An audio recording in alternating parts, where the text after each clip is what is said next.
আর এদিকে আজ যে হেভিওয়েট সভাগুলো রয়েছে, রোড শো রয়েছে, সেদিকেও তো নজর রাখতেই হচ্ছে, কারণ ভোট প্রচারে আজ ফের বাংলায় অমিত শাহ।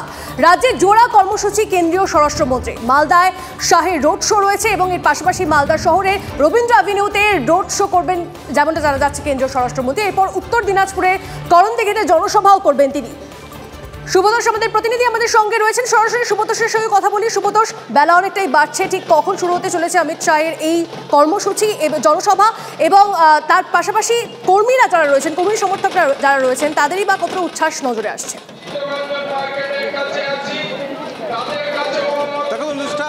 এই মুহূর্তে যেটা খবর, যে মালদা বিমানবন্দর এয়ারপোর্টে অমিত শাহ নেমেছেন এবং তিনি সরাসরি তার গাড়িতে এখানে এই রাস্তায় আসবেন এবং রবীন্দ্র এভিনিউ, আমরা দাঁড়িয়ে রয়েছি রবীন্দ্র এভিনিউয়ে যে ফোয়ারা মোড়, সেখানে শ্যামাপ্রসাদ মুখার্জির মূর্তি রয়েছে এবং সেখানেই যে মঞ্চ তৈরি করা হয়েছে, সেখানে শ্যামাপ্রসাদ মুখার্জির মূর্তিতে তিনি মাল্যদান করবেন, মালা পরাবেন, তারপরে সেখানে বক্তব্য রেখে এই যে সামনে রয়েছে যে গাড়িটি, এই গাড়িতে করে বেশ কিছু বিজেপি কর্মী সমর্থকদের নিয়ে তিনি এখান থেকে শুরু করবেন র্যালি।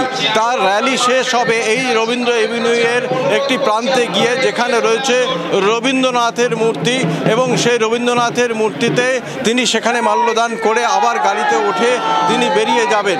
তোমাকে বলি যে এই ক্ষেত্রে একাদে শ্যামাপ্রসাদ মুখার্জির সঙ্গে রবীন্দ্রনাথের কোথাও যেন একটা তিনি মেলবন্ধন করার চেষ্টা করবেন, কারণ শুরু করবেন শ্যামাপ্রসাদ মুখার্জিকে দিয়ে এবং শেষ করবেন রবীন্দ্রনাথ ঠাকুরকে কাছে গিয়ে।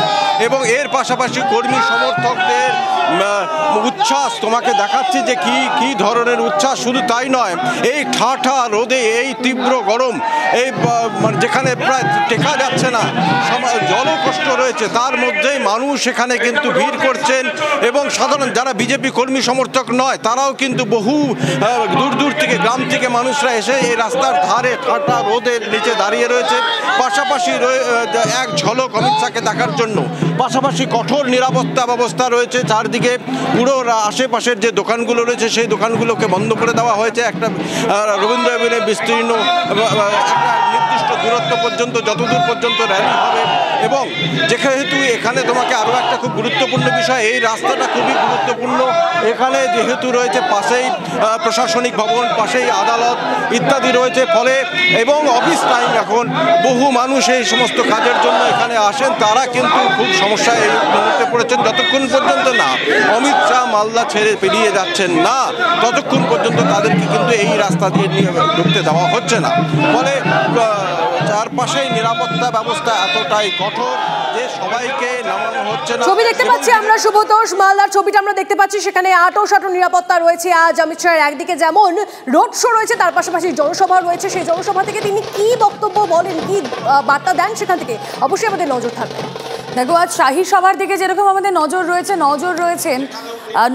বীরভূমে, যেখানে মমতা বন্দ্যোপাধ্যায় পৌঁছবেন, সেখান থেকে তৃণমূল সুপ্রিমো কি বার্তা দেন নজর থাকবে। শুধু বীরভূম নয়, বীরভূমের হাসনের পাশাপাশি বর্ধমানের ভাতা, সেখানেও সভা করবেন মমতা বন্দ্যোপাধ্যায়।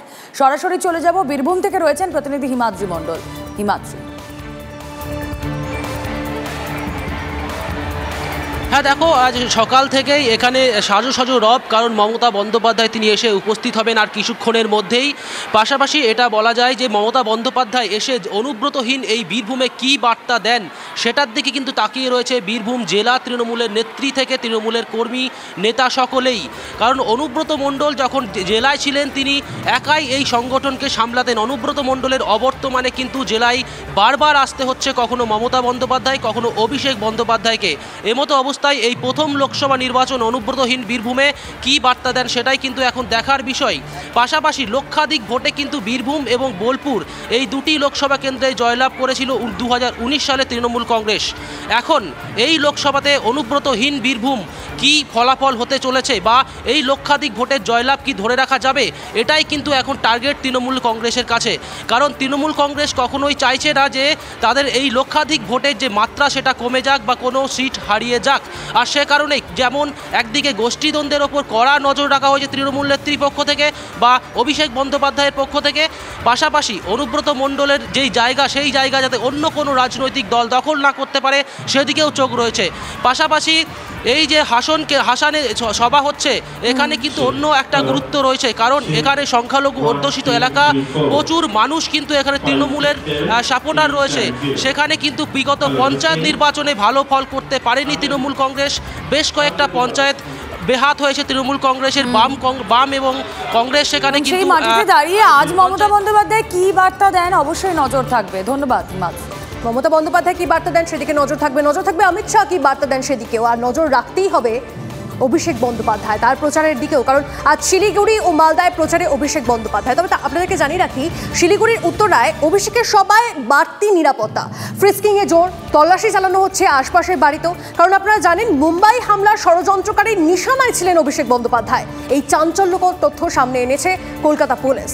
এরপরই মুখ্যমন্ত্রী ও অভিষেকের নিরাপত্তাও বাড়ানো হয়েছে।